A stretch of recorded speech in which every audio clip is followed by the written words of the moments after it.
प्रभु यीशु मसीह के मधुर नाम में एक बार फिर से आप सबका स्वागत है। और हमने देखा कि बहुत सारे यहूदी समाज के याजक लोग प्रभु यीशु मसीह को ग्रहण करके मसीहत में आ गए, तो प्रभु ने एक कदम और आगे बढ़ाया, और वो ये जो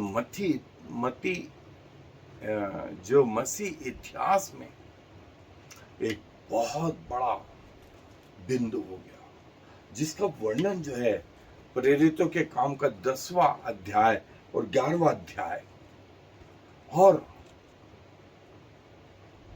पतरस को परमेश्वर के आत्मा ने कर्नेलियस जो एक गैर यहूदी सूबेदार था उसके यहाँ भेजा, और परमेश्वर के दूत ने सूबेदार को ये कहा पतरस को बुला। पतरस को नहीं मालूम, वो पतरस आया जब प्रभु यीशु मसीह के बातों को वो बता रहा था, पवित्र आत्मा भरपूर से उतरा और जितने घर में बैठे हुए थे सबके ऊपर उतरा। प्रभु ने इन सबको उद्धार का अनुभव दिया, पवित्र आत्मा का अनुभव दिया। तो बचा क्या था? बपतिस्मा। मैं जो है वो हिस्सा पढ़ रहा हूँ, हालांकि बड़ा अध्याय है। आप 10वां अध्याय प्रेरितों के काम की पुस्तक का और 11वां अध्याय की कुछ आयतें भी उसमें सम्मिलित है। मैं आपके लिए पढ़ रहा हूँ प्रेरितों के काम की पुस्तक का 10वां अध्याय 44 आयत से 44 वर्ष से।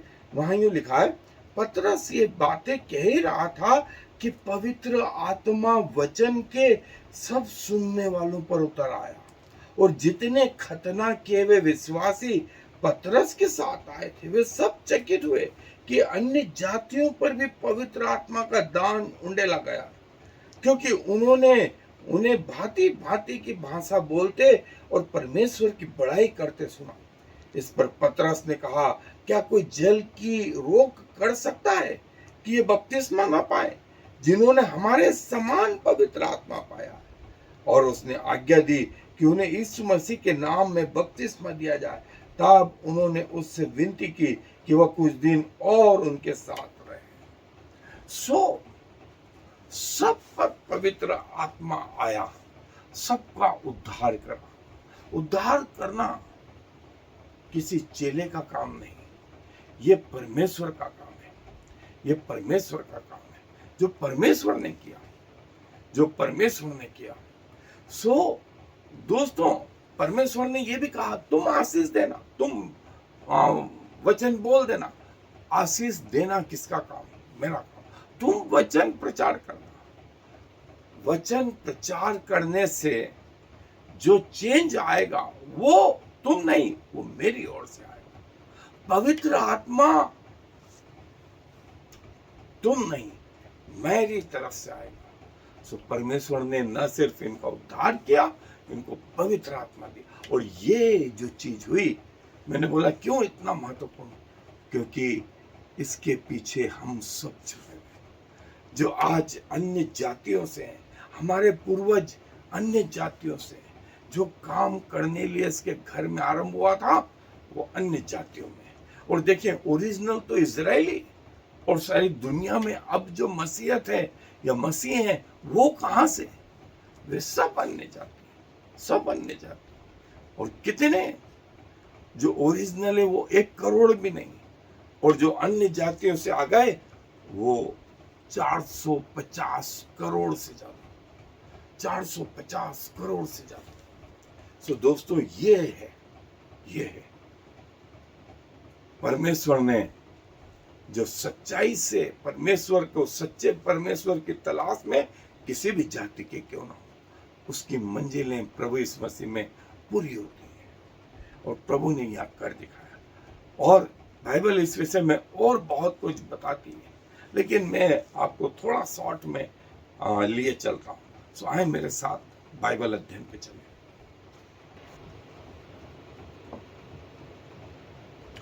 दोस्तों, ये वो महत्वपूर्ण चीज है जो हम सब के जीवन में, यदि आज हम हैं तो उसका आरंभ वो प्रेरितों के काम की 10वें अध्याय की वो पूरा अध्याय जहां परमेश्वर ने जो है अन्य जातियों को चुना, परमेश्वर ने यहूदियों को चुना, ये हमने पहले देखा।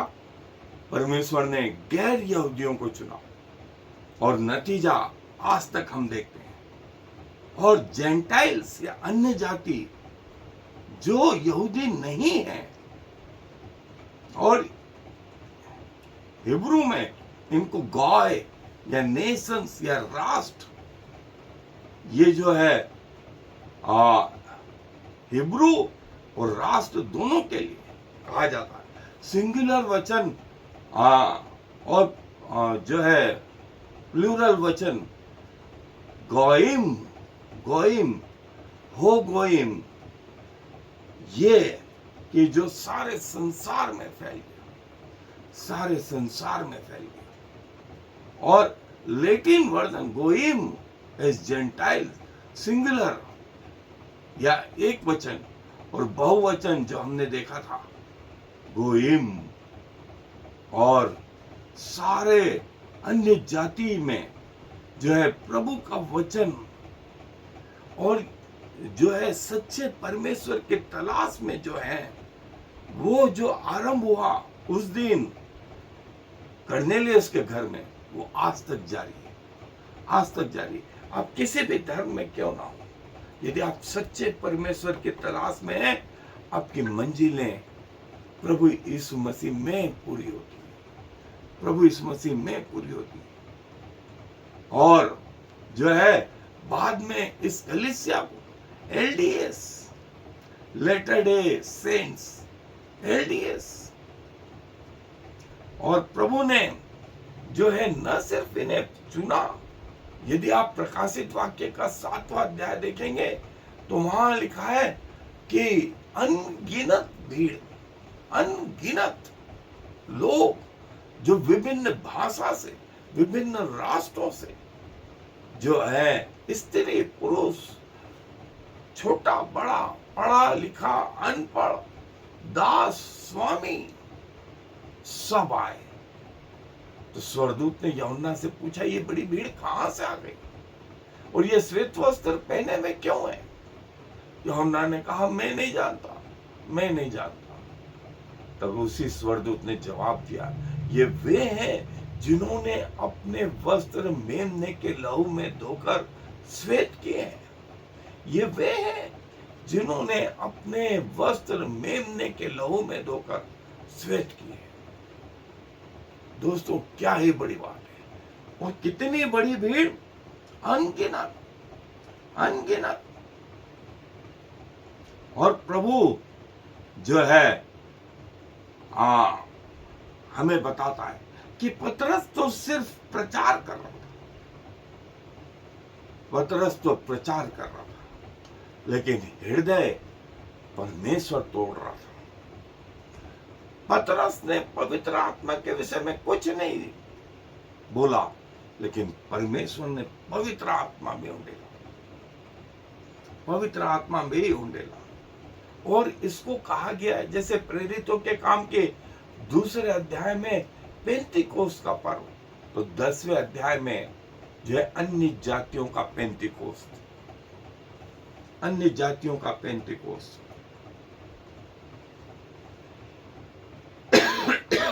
और प्रभु यीशु मसीह के बारे में जो है पतरस जो बता रहा था, तो यहां पर 100% लोग, सारे लोग अन्य जातियों से थे, सारे लोग अन्य जातियों से थे। और जो यहूदी थे वे अन्य जातियों को अपने में मिलने नहीं देते थे, मिलने नहीं देते थे। पैसों का जहां तक सवाल है वो चलेगा, लेकिन अपने रिचुअल्स में, सिद्धांतों में, बलिदानों में वे इन्हें ग्रहण नहीं करते थे। वे इनके साथ रोटी बेटी का कोई संबंध नहीं था। सो जो जब कर्नेलियस के घर में थे, इसलिए एक भी यहूदी नहीं, एक भी नहीं यहूदी नहीं, पतरस के साथ कुछ यहूदी आए हुए थे, उन्होंने आश्चर्य करा कि परमेश्वर ने हम जैसा वरदान इन्हें भी दिया, ये भी अन्य भाषाएं बोल रहे हैं। और तब जाकर के पतरस ने उन्हें पानी का बपतिस्मा दिया और ये अन्य जातियों के लिए जो है द्वार खोल गया। और परमेश्वर ने पतरस को उस दर्शन के द्वारा समझाया कि जिसे परमेश्वर ने बनाया है उसे कोई तुच्छ न जाने। और परमेश्वर ने पतरस को समझाने के लिए वो चादर में विभिन्न प्रकार के पशुओं का मांस डाला। पतरस ने कहा, प्रभु मैंने तो कभी नहीं खाया।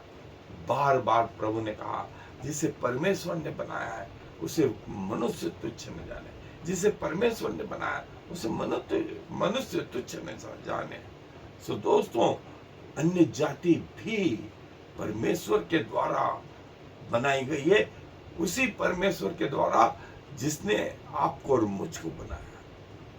हम फर्क नहीं करें, परमेश्वर ने भी फर्क नहीं करा, परमेश्वर ने भी फर्क नहीं करा। ये वो जो है उस दर्शन का मतलब था। और पवित्र आत्मा जो है परमेश्वर की ओर से दिया गया। तो पतरस जब यरूशलेम आया तो लोगों ने उसका विरोध करा कि तू अन्य जातियों क्या क्यों गया। तो उसने बताया और बोले, मैं तो प्रभु यीशु मसीह के बारे में बता रहा था, तो जैसे हम पर पवित्र आत्मा उतरा वैसे उन पर भी उतरा। तो बोले, मैं क्या करता, पवित्र आत्मा देना कोई मेरा काम है, वो परमेश्वर का काम है। जीवन बदल रहे थे, ये किसका काम है, परमेश्वर का काम है। आशीष आ रही थी, किसका काम है, परमेश्वर का काम है। तो बोले, मैं तो सिर्फ खड़ा खड़ा देखते ही रहा, अब बचा क्या था, पानी में उनको बपतिस्मा देना, वो मैंने दे दिया। जब सब लोगों ने सुना तो बहुत आश्चर्यचकित हुए और एक खुशी की लहर फैल गई कि परमेश्वर ने अन्य जातियों को भी चुना और उनके लिए भी रास्ते खोल दिए, उनके लिए भी जो है रास्ते खोल दिए। और सबसे बड़ी बात कि पवित्र आत्मा उतरा, पवित्र आत्मा अन्य जातियों पर उतरा। सो जो है ये परमेश्वर का सोच। देखिए, वही परमेश्वर जो धर्मी और अधर्मी दोनों पर अपने सूर्य उगाता, दोनों के घर में बारिश बरसाता, दोनों के घर में हवा चलती, दोनों के घर में पानी आता, ये वो परमेश्वर है।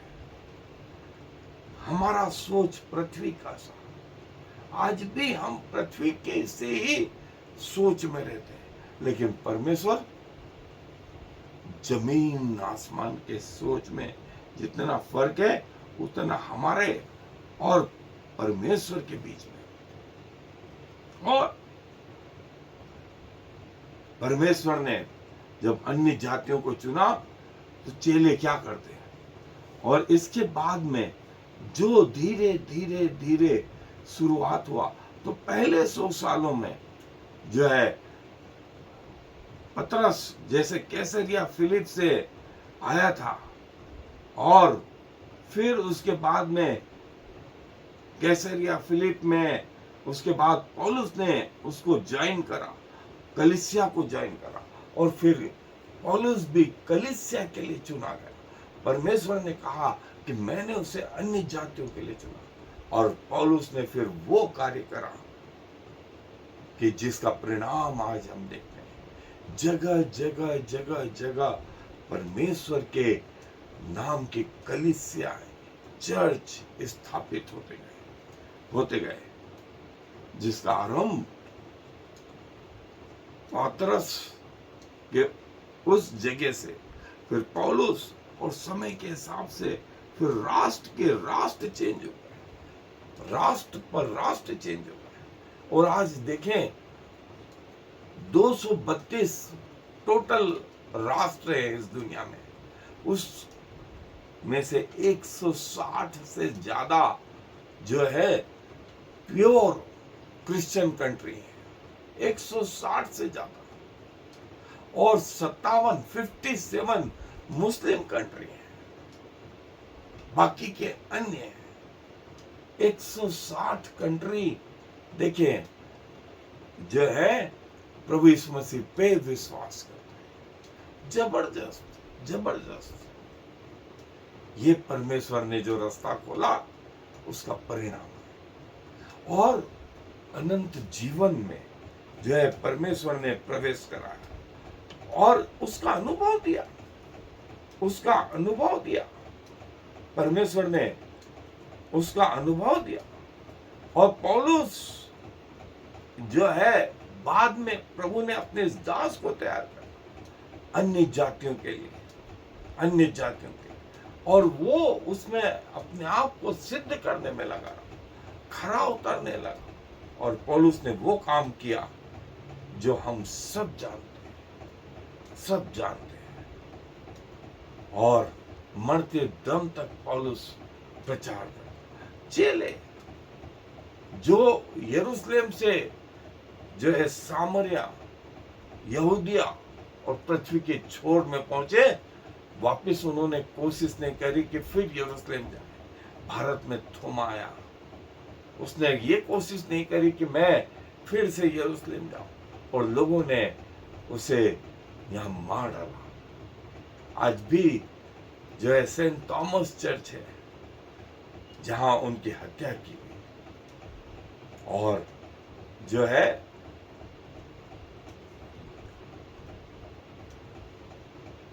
अलग अलग जो लोग थे प्रभु में एकत्रित हुए। Unity in diversity, unity in diversity. और हम ये सीख सकते हैं जो है आरंभिक चर्च से, आरंभिक कलीसिया से, कि कलीसिया का निर्माण जो है प्रभु यीशु मसीह की छाती के उस घाव से, उस लहू और पानी से हुआ। जैसा आदम की पसली में से हवा बनाई गई, वैसे प्रभु की पसली में से जो है दुल्हन कलीसिया बनाई गई। ये वो, इसका बनाने वाला कोई व्यक्ति विशेष नहीं, इसका बनाने वाला जो है स्वयं परमेश्वर, स्वयं परमेश्वर, जो आज तक जारी है। जो दूसरे कंट्री हैं, क्योंकि उद्धार का काम इतना वास्तविक है कि अन्य जाति के लोग प्रतिदिन प्रभु यीशु मसीह को अपना उद्धारकर्ता ग्रहण कर रहे हैं। ये प्रभु की ओर से हो रहा है, ये प्रभु की ओर से हो रहा है, ये किसी के एफर्ट नहीं। और प्रभु समय के हिसाब से जो है ये कार्य करते जा रहे हैं। यहां से शुरुआत हुई थी, यहां आ गए, यहां आ गए। सो दोस्तों, ये जो हमने देखा था यहूदी गुरु और ये मसीह गुरु, ये मसीह गुरु समय के हिसाब से ऐसा तैयार हो गया और प्रभु ने उन्हें ग्रहण करा। और प्रभु के अनंत राज्यों में प्रभु ने इन्हें प्रवेश दिलाने का वादा किया। प्रभु इनके साथ में रहेगा, प्रभु इनके साथ में रहेगा, और अनंत काल के लिए, अनंत काल के लिए। सो प्रभु ने जहां यहूदियों को चुना, तो प्रभु ने गैर यहूदियों को भी चुना। ये प्रभु है, ये प्रभु है। प्रभु अपने वचन पर आशीष दे। आए दुआ में अपने सरों को झुकाएंगे। प्रभु जी, धन्यवाद देते हैं। आपकी विचारधारा प्रभु हमारी समझ के बाहर। हम जो अन्य जाति में से हमारे पूर्वज आए, प्रभु आपने उन पर भी दया करी। और प्रभु आपने जो लहू बहाया वो एक विशेष वर्ग के लिए नहीं, वरन हर के लिए। आज जो कोई आपको ग्रहण करता है, आप उसके अंदर आ जाते हैं, उसे उद्धार का अनुभव देते हैं, नजात का अनुभव देते हैं। प्रभु ये इतना वास्तविक है जिसके हम जीवित गवाह हैं। धन्यवाद, धन्यवाद और धन्यवाद। और प्रभु आपकी योजना हमें क्षण मात्र के लिए या कुछ समय के लिए नहीं, वरन अनंत काल के जीवन तक के लिए। प्रभु सारा आदर और मान सम्मान गौरव आपको देते हुए इस विनती को प्रभु यीशु मसीह के नाम से मांग लेते हैं। आमीन और फिर Shema Yisrael Yahweh Eloheinu Yahweh Echad. Hear, O Israel, the Lord is our God, the Lord alone.